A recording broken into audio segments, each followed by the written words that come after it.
श्री शिवाय नमस्ते दोस्तों, आप सभी का मेरे YouTube चैनल श्री पार्वती पर दिल से स्वागत है। दोस्तों आज मैं आपके लिए एक बहुत ही अच्छा उपाय लेकर आई हूँ जो कि सभी स्त्रियों के लिए है, क्योंकि दोस्तों कहते हैं ना कि एक स्त्री का दुख दर्द एक स्त्री ही समझ सकती है। तो मेरी बहनों, आपकी गर्भाशय से जुड़ी समस्या हो या फिर रजोधर्म से जुड़ी समस्या हो, तो इन दोनों ही समस्याओं के लिए दो नए उपाय आज मैं आपके बीच लेकर आई हूँ। मेरी प्यारी बहनों, वीडियो शुरू करने से पहले एक छोटी सी प्रार्थना है आप सभी से, प्लीज मेरे चैनल को सब्सक्राइब जरूर कर देना और वीडियो को शेयर कर देना ताकि आपके साथ साथ किसी और बहन को भी बीमारी से छुटकारा मिल पाए। क्या पता दोस्तों कोई और बहन भी आपकी तरह इन बीमारी से दुखी हो, यानी उसने सभी डॉक्टरों का इलाज भी करवा लिया हो, मतलब वो गोली दवाई खा खा कर थक गई हो, तो उन बहनों के लिए मेरी ये वीडियो किसी सोने पे सुहागे से कम नहीं है, क्योंकि इस उपाय के करने के बाद आपको किसी भी गोली दवाई की जरूरत नहीं पड़ने वाली है, क्योंकि आपकी ये बहन आपकी सभी गोली दवाइयों से अलविदा करवाने आई है। बहनों, ये उपाय है माता सतशीर्षा के नाम से। शायद आप भी नहीं जानती होंगे कि ये सतशीर्षा कौन है, तो ध्यान से सुनना और वीडियो में लास्ट तक बने रहना। दोस्तों माता सतशीर्षा जो महादेव के गले में जो नाग पड़ा है ना, उसका नाम है वासुकी। तो माता सतशीर्षा जो है वासुकी नाग की धर्मपत्नी है। तो इस उपाय को माता सतशीर्षा का नाम लेकर करना है। मेरी जिस भी बहन को गर्भाशय में यानी बच्चादानी में कोई गांठ हो गई हो या उसको रजोधर्म से जुड़ी कोई भी परेशानी है या जिसके पेट में पथरी हो गई हो, तो उनको करना क्या है सुनिए। इसके लिए आपको दो चीजों की आवश्यकता पड़ने वाली है। दोस्तों आपको क्या लेना है, दुर्वा यानी दूब, और दूसरी चीज है बेलपत्र। दोस्तों आपको लेनी है एक दुर्वा एक बेलपत्र।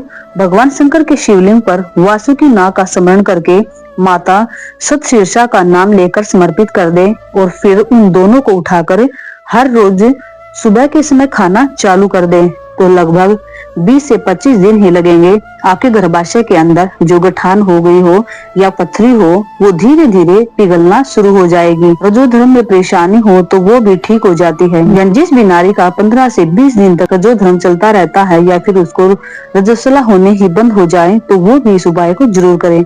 दोस्तों आपको एक और बात बता दूं कि जो आपने एक दुर्वा ली है, एक बेलपत्र ली है, उसको कैसे शिवलिंग पर समर्पित करना है, तो बड़े ही ध्यान से सुनना।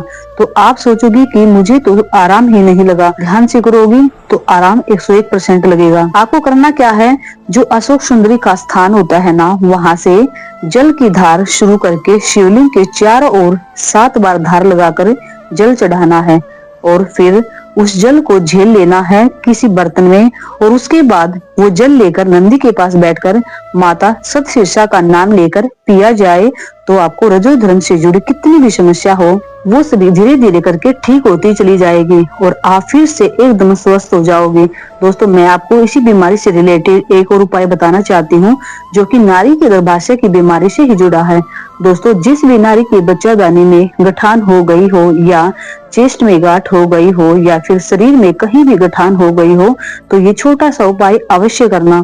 आपको इस उपाय के लिए क्या क्या चाहिए, कौन सी चीज कहाँ समर्पित करनी है, ये सारी जानकारी आप सभी को बताने वाली हूँ। दोस्तों सबसे पहले आपको लेना है एक बेलपत्र, एक कनेर का पुष्प, 2 लोटा जल, एक दुर्वा और एक चावल का दाना। आपको इस उपाय को एकांतेश्वर महादेव के ऊपर करना है। यदि आपके घर से दूर कहीं एकांतेश्वर शिवलिंग मिल जाए तो अपने घर से 2 लोटा जल लेकर जाना है। मतलब लोटों को अलग अलग नहीं लेना है, मतलब जैसे हम श्रावण के महीने में 2 लोटा जल लेकर जाते हैं लोटे के ऊपर लोटा रखकर, तो ठीक वैसे ही 2 लोटा जल लेकर एक के ऊपर एक लोटा रखकर अपने घर से चले जाना है, मतलब एकांतेश्वर शिवलिंग के पास, और अपने साथ 5 बेलपत्र, 5 दुर्वा, 5 कनेर के पुष्प, 5 चावल के दाने लेकर जाना है और एकांतेश्वर महादेव के पास जाकर लोटे के ऊपर लोटा रखकर अपने हाथ को लोटे के ऊपर रखकर महादेव से प्रार्थना करना कि बाबा मेरे गर्भाशय में या मेरी बच्चादानी में या शरीर में गांठ पड़ गई है, इसको ठीक कर दो। उसके बाद 2 लोटा जल धीरे धीरे एक साथ शिवलिंग पर समर्पित करना है कुंदकेश्वर महादेव का नाम लेकर। उसके बाद जो 5 बेलपत्र लेकर गए हो वो शिवलिंग पर समर्पित कर दो, 5 दुर्वा समर्पित कर दो, 5 कनेर के पुष्प समर्पित कर दो और 5 चावल के दाने समर्पित कर दो। दोस्तों पहले सारी चीजें शिवलिंग पर समर्पित करनी है, उसके बाद 5 कनेर के पुष्प को उठा लेना है। उसके बाद उन कनेर के पुष्प को माता पार्वती के हस्त कमल पर 5 अलग अलग जगह पर रख देना है, यानी पार्वती माँ के हस्त कमल के चारों ओर रख देना है। उसके बाद दुर्वा को उठाकर माता अशोक सुंदरी के स्थान पर समर्पित कर देनी है। जो 5 बेलपत्र हैं उनको उठाकर अपनी हथेली पर रखकर बाबा से प्रार्थना करना कि बाबा मेरी बीमारी को ठीक कर दो, मेरे गर्भाशय में गांठ है उसको गला दो। उसके बाद 5 बेलपत्र और 5 दुर्वा उठाकर उसको अपने घर ले आना, लेकिन कनेर और चावल के दानों को शिवलिंग पे ही रहने देना। बस दुर्वा और बेलपत्र को ही आपको अपने घर लाना है। उसके बाद सुबह के समय एक दुर्वा और शाम के समय प्रदोष काल में एक बेलपत्र को चबा चबा कर खा लेना। 5 बेलपत्र और 5 दुर्वा को लगातार 5 दिन खाना है। उसके बाद 15 दिन बाद दोबारा अपना टेस्ट करवाना। आपकी रिपोर्ट बिल्कुल नॉर्मल आएगी और आपकी गठान धीरे धीरे गलना शुरू हो जाएगी।